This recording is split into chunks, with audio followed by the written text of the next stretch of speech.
On l'a dit, hispanique de par ses influences majeures, languedocienne par ses frontières tarnaises ou ariégeoises, aquitaine par ses liens historiques avec les princes, périgourdine par les fumets qui s'en échappent, la région Midi-Pyrénées est une et unique. Elle a su simplement s'enrichir des délicieuses idées de ses contrées voisines. Bourgs et villages au passé prestigieux, au présent bien vivant, ce Midi-là est à l'image de ses rivières et fleuves tumultueux et arrogants. L'Aveyron, l'Ariège, le Tarn ou la Garonne. Mais ici, plus que l'eau, c'est le soleil qui rythme les journées. Travail, loisirs ou gaudriole, tout est question de cagnard. La brebis cherche pâture au printemps pour faire demi-tour au mercure descendant. L'été est dans les champs et voit venir la chasse aux lumières de l'automne. Dans les cimes, l'hiver quant à lui revêt son manteau blanc. Le rugby, comme on dit là-bas, est bien là. Ne vous inquiétez pas, il occupe les esprits toute l'année durant. En pays d'Ovalie, on joue des coudes et du talon en 2000 mêlées, robuste, fier et tacticien. On sait se faire plus délicat quelquefois, plus nuancé. Toulouse-Lautrec nous l'a prouvé. Quoi qu'il en soit, on arbore le sourire et l'on est bon vivant. Celui qui a cuit ce doigt et un peu de vin peut inviter parents ou voisins. Celui qui va se marier au loin, s'il ne se trompe, il est trompé. Partons sans plus attendre de colline en vallon, découvrons des villages et des gens heureux en Aveyron. Situé au sud du Massif central, entre Auvergne et Languedoc, le département de l'Aveyron offre un savoureux mélange de paysages qui s'étendent des hauts plateaux de l'Aubrac jusqu'aux causses du Larzac. C'est ici, en plein pays rouergat, que nous faisons étape aujourd'hui. Nous nous rendrons en premier lieu à Sauveterre de Rouergue, une des plus belles bastilles du Moyen-Âge, plantée au cœur de la région du Ségala. Cette terre, où l'on ne cultivait autrefois que le seigle, est devenue aujourd'hui le grenier à blé de l'Aveyron. Ensuite, nous partirons plus au nord, sur les rives du Lot, à Estin, pour y célébrer la fête de Saint-Floret, patron de la paroisse depuis plus d'un millénaire. Mais pour l'instant, faisons halte à Sauveterre de Rouergue. Cette petite cité médiévale aux formes géométriques et harmonieuses est bâtie autour d'une imposante place à arcades qui rythme depuis toujours la vie quotidienne des habitants. Dis donc, un jour, t'as oublié le colis de la licorne. Alors, depuis 15 ans quand même que t'es là, quoi. Merci. Hein. Allez, bon courage, à tout à l'heure.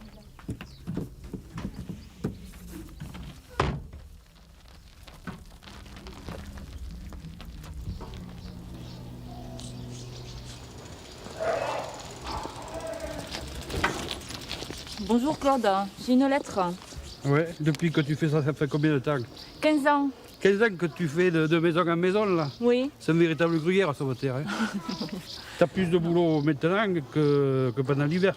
Oui, oui, l'été, oui. Quoique à Noël, les paquets, tout ça, c'est encore un petit cadeau, là. Les paquets, j'en ai beaucoup. Oui. T'en as plein dans les bottes, là. Ouais. Hein. Eh bien, c'est bien. Bon, allez, à la prochaine. Au revoir, bonne journée.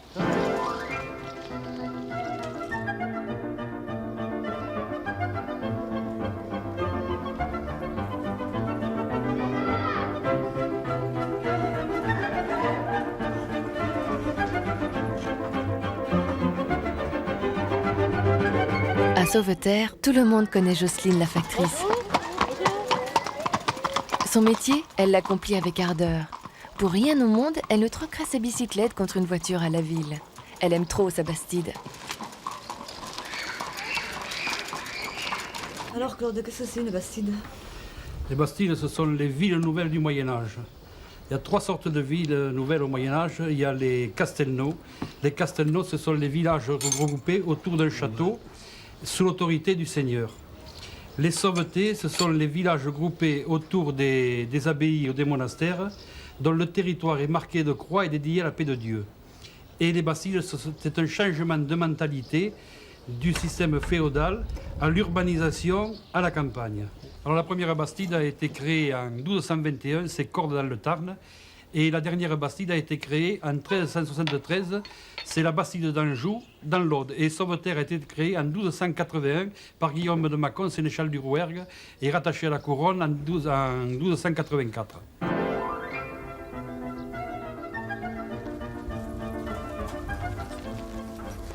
Attendez, ne vous dérangez pas, ne montez pas jusqu'ici. Bonjour. Bonjour. Voilà, vous avez un colis. Un paquet, Voilà. merci. Parfait, nous l'attendions. Tout va bien? Ça va, oui, oui. Oui. C'est beau aujourd'hui, hein? Oui, ça nous change un petit peu. Ouais, c'est ma vrai. foi. Beau temps. Allez, Eh bien, bonne journée. Merci, au au revoir, revoir. merci.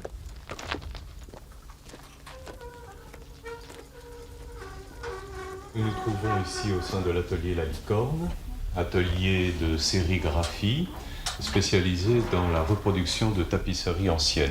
Nous les fabriquons à l'aide de pochoirs dessinés patiemment pendant de nombreux mois et qui servent de matrice à la constitution de cadres au travers desquels nous faisons passer des peintures spécifiques de chaque tapisserie, de façon à nous rapprocher le plus possible des originaux.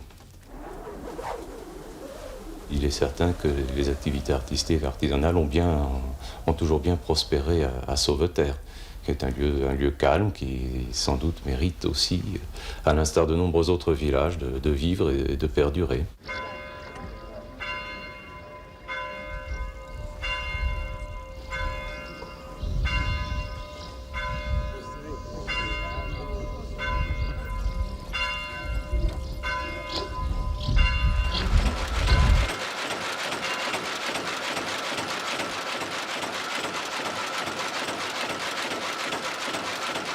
Ici, on se trouve dans le nouvel atelier qui, lui, est beaucoup plus récent. Il a été créé il y a environ 5 ans.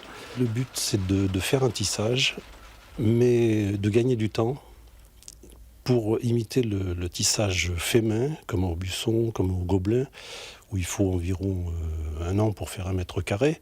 L'idée, ça a été d'utiliser les outils d'aujourd'hui, l'ordinateur, l'électronique, pour remplacer ces petits gestes faits à la main, les mécaniser.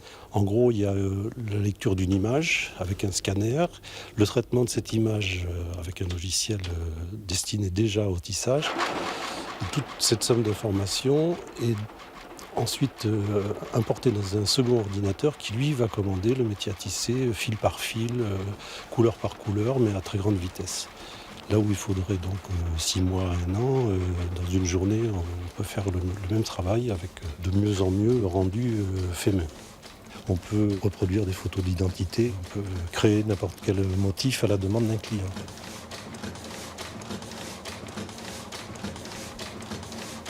Je me suis installé il y a 22 ans, un peu par hasard, chercher un coin tranquille.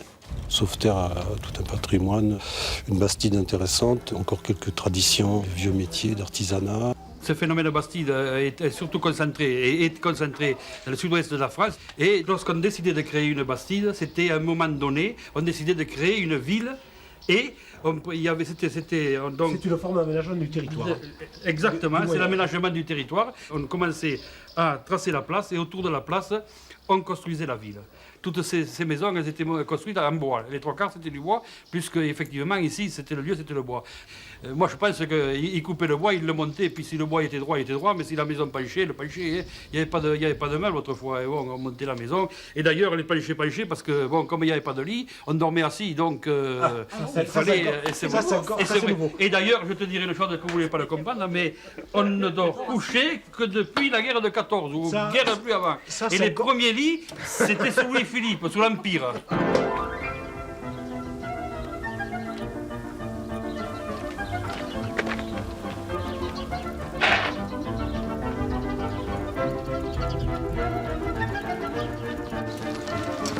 Bonjour. Tu vas bien?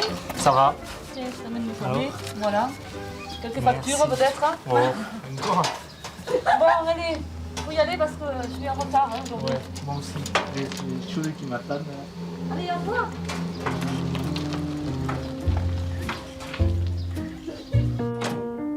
Bruno et Patrick ont succédé à leur père en reprenant la boulangerie familiale. Ils peuvent perpétuer ainsi la tradition de l'échaudé, une spécialité de la région faite de farine, de sel et de grains d'anis. Après un pétrissage méticuleux, la pâte est pliée comme un croissant avant d'être plongée dans une eau bouillante à 300 degrés.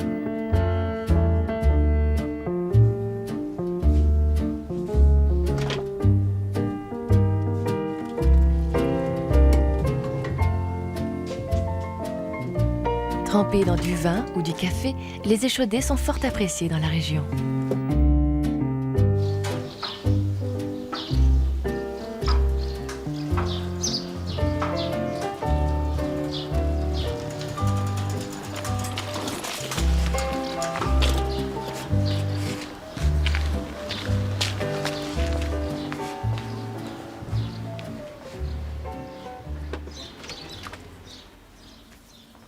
Bonjour Monsieur Truchon, voilà votre courrier. Merci, vous allez bien? Ça va, oui. Bon, ben. Pas trop de boulot? Si, il faut que j'aille à la cuisine. Hein, Ouais. Bon, que des factures. Bon, allez, ça Allez, va. Hein. bonne journée, au Merci, revoir. au revoir. Nous sommes dans mon village natal et bon, on essaye de faire, si vous voulez, une cuisine à base de produits frais, uniquement à base de produits du terroir, pratiquement, en essayant de faire des choses un petit peu, pas sophistiquées, mais un petit peu allégées, une cuisine de terroir un petit peu revisitée.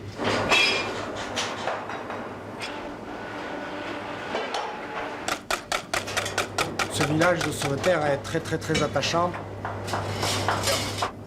On y a passé toute notre enfance et on aime ça, quoi. Et on ne se voit pas vivre ailleurs. Pouvoir vivre dans le village qu'on aime, c'est le paradis, quoi. Parce que c'est vrai que je me vois pas vivre et travailler ailleurs. Je suis trop enraciné dans le village, quoi. Ailleurs, je sais pas, je vaudrais rien. Il me semble que je vaudrais rien. Voilà. Et voilà. Un petit plat canaille.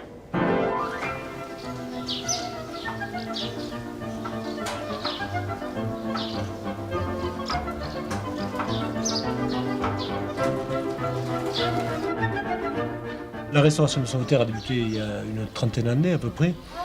C'était d'abord les habitants qui étaient à l'initiative de la restauration. Des chantiers de jeunes ont été faits pendant l'été. C'était Denis Coudert à l'époque, l'ancien maire. Denis Coudert, l'ancien maire, était à l'origine de la restauration. Le gros travail qui a été fait, c'était la restauration de la place, du sol.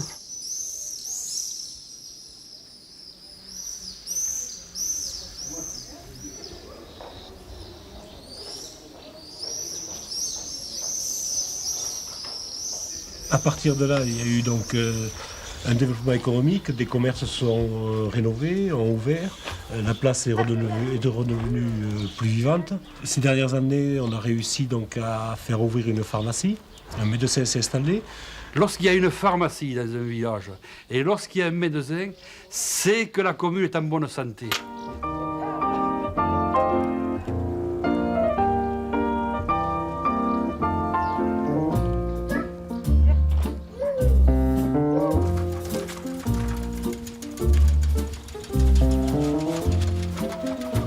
Quittons à présent Jocelyne et les sympathiques habitants de Sauveterre.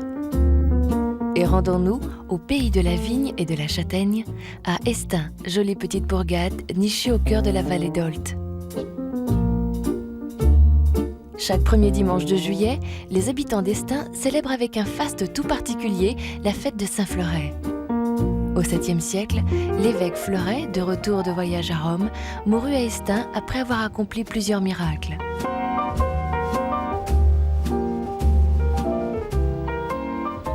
Depuis cette date, il est devenu le saint patron du village et l'on vient de tous les environs pour vénérer ses reliques. Cette chapelle est dédiée à Saint-Fleuret.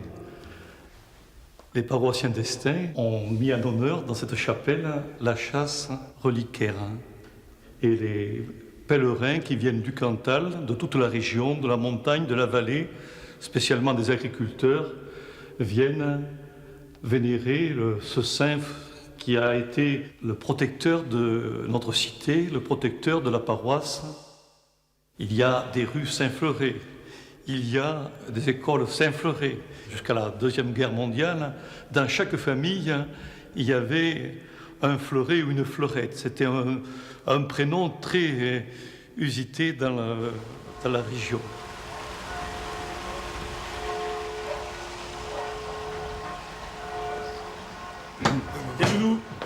Tiens, comment ça va? On cherchait quelqu'un, qui allait payer. Ah ben, bon, attends. Ah ouais, Il me reste... C'est la fête de ton frère, Et- c'est normal, ça Ah ben oui, bonne fête, Florian, excuse-moi. Tu peux nous servir une bouteille de vin, là, quand même, Destin? Non, j'ai pas de tire-bouchon, mais... Bah, on fait que ça, toute la journée, on a bu du Destin. Ah bon, eh ben, chaud café, café, alors. Oui, un petit kir, va. C'est ta fête aujourd'hui, dans le fond. J'ai presque envie de te l'offrir. Un annonce. Santé. Quoi de neuf au pays? Rien, tu vois, tout le monde est venu pour la fête. Et dans le temps, les fleurets, le jour de la fête, ils passaient pas la foisse, ils passaient pas... Qu'est-ce que c'est qu'il y avait là Non, c'est-à-dire qu'il y avait une amicale des fleurets avant. Ils étaient un peu plus nombreux, des fleurets et des fleurettes. Les fleurettes. Fleurette, ça a été un dérivé de fleuret. Mais il y a des Jean-François, il y a des Jean-Fleuret, Jean-François, c'est pas Jean-Fleuret. Non, mais il y a des gens. Dans le temps, il y avait même le roi et la reine pour la Saint-Fleuret, mais ça dans les temps anciens. J'étais pas... Reinace. Le Reinace. Le Reinace. Le Reinace, ils élisaient les jeunes, ils élisaient un roi et une reine, et ils faisaient la java toute la nuit, puis l'orgie, oui, oui, mais parce que l'évêque, je ne me rappelle plus lequel, a interdit ça.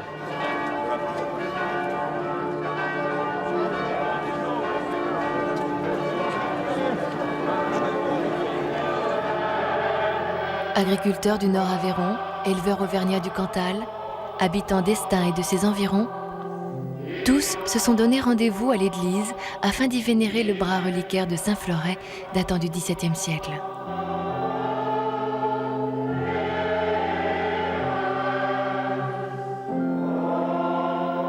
Les fidèles iront ensuite faire bénir le pain et le sel dans le respect de la tradition. Cette tradition signifie que les pèlerins venaient implorer Saint-Fleuret pour le pain quotidien. Et puis le pain quotidien pour des éleveurs, c'est la protection aussi des animaux. Et le sel a une signification forte et importante. Au niveau du sel, c'est comme un remède. Et le sel était béni, on donnait du sel, on donne toujours du sel aux animaux pour les protéger de quoi que ce soit. Monsieur Kobo, pas trop mauvais, pas trop mal. Qu'est-ce qui se passe? Moyenne. Tant qu'on est là, tant qu'on fait provoquer. Mais Popé, venez, entrez. Entrez. Mettez votre pain là. Dieu qui sanctifie tout par ta parole, répand ta bénédiction sur ce pain et ce sel que tu nous as donné pour répondre à nos besoins d'hommes. Prie pour nous, Saint-Fleuret, afin que nous devenions dignes des promesses de Jésus-Christ. Ô Dieu notre Père, tu as voulu remplir de mérite le bienheureux Fleuret et tu l'as rendu célèbre par ses miracles. Amen. Moi, je suis originaire d'Estaing, je suis né ici. Et depuis que je suis prêtre, cela fait 11 ans, j'accueille les pèlerins pour la bénédiction du pain et du sel. Et je suis venu, je n'ai jamais manqué une fête de Saint-Fleuret. C'est important pour moi parce que ça représente un petit peu la cohésion du village. Oh tiens, regarde les éminences Destin. Ah oui, oui, oui. Bonjour. Comment vas-tu? Ça va? Oui, oui. Le Parisien. Eh ben, on arrive. Son éminence, bonjour. Bonjour, mon ami l'amiral.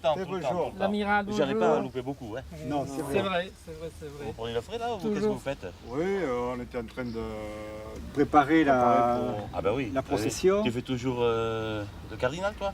Non, non. Oui, c'est toi l'admiral et vous le cardinal. Ah ben oui, c'est vrai, je me rappelle plus du nom. Pierre d'Estaing. J'incarne le cardinal depuis plusieurs années. Et je voulais lui prendre le rôle, mais il n'y a rien à faire, il ne veut pas me le céder. Ah, mais non, je vous jure. Avant, j'étais évêque, et donc j'ai trouvé que c'était pour moi une promotion. Oui. Alors, j'ai repris ce rôle de cardinal depuis plus de 22 ou 25 ans, pour là, je ne sais pas. Ce personnage, quand même, est un personnage clé dans l'Église, puisqu'il a rapatrié la papauté d'Avignon à Rome. Jean, c'est l'amiral d'Estaing, donc homme célèbre de la famille d'Estaing et un des derniers descendants également de cette famille, puisqu'il fut décapité à la Révolution. Toi, tu as repris le flambeau de ton père. Mon père l'a déjà fait pendant plusieurs années, alors j'étais heureux de continuer, de reprendre la tradition. Parce qu'il y a beaucoup de rôles qui sont repris pareil par les enfants ou les petits-enfants. Maintenant. Ouais.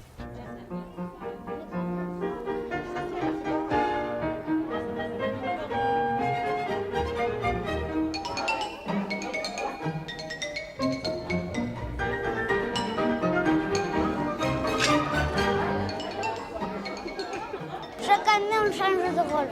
Ouais. La première fois que j'ai fait, c'était Petit Jésus, après à côté du Petit Jésus, après Pénitent et maintenant Jacques de Compostelle. C'est la première fois que je fais Marie-Madeleine. La Sainte-Vierge. Nous avions des martyrs.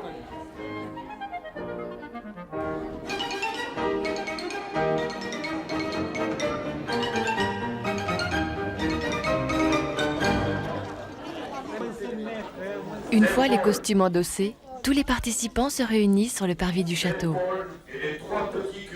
C'est l'occasion de mettre la main aux derniers détails avant le départ de la procession. Les deux petits évêques. Les deux petits évêques. Allez-y. Les archanges Saint-Michel. Doucement, doucement, Michel. Les pénitents. Plus de 150 figurants vont tenir les rôles des membres les plus illustres de la famille d'Estaing. À l'image du chevalier Tristan, qui sauva le roi Philippe Auguste à la bataille de Bouvines en 1214, ce qui lui valut en récompense de placer les fleurs de lys royales sur le blason d'Estaing. Et Charles-Henri, allez. Doucement, voilà. Le petit Saint-Jean-Baptiste. Viens, viens, tu risques bien. Viens. Oui, il faut accélérer, hein. Allez. Le petit Jésus. Depuis toujours, ces rôles se transmettent jalousement au sein des familles. Et chaque génération est fière de cet héritage. Il me faudra rattraper. Ne tombez pas.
Après avoir salué respectueusement Saint-Fleuret, l'archange Saint-Michel terrasse le démon à l'aide de son glaive. Il dirige son glaive vers le sol en un geste de victoire sur Satan. Il élève la balance comme pour peser l'âme de Saint-Fleuret. Le jugement étant favorable, Saint-Fleuret mérite d'être couronné.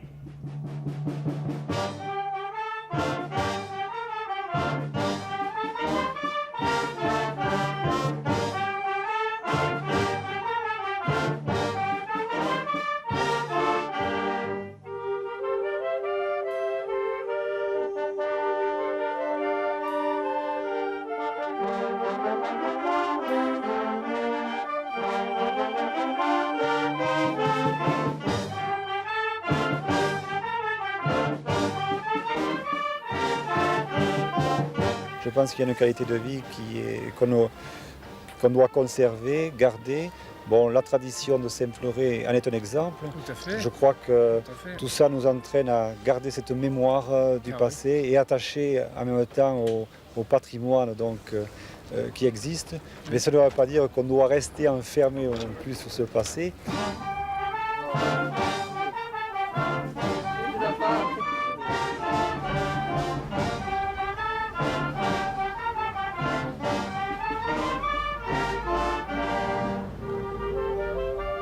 Et vous connaissez, au fait, le couteau d'aïeul, qui est-ce qui l'a sorti? On dit que ça vient d'Espagne, on dit que ça vient de Tartampion. Mais savez-vous qui a sorti le principe du ressort?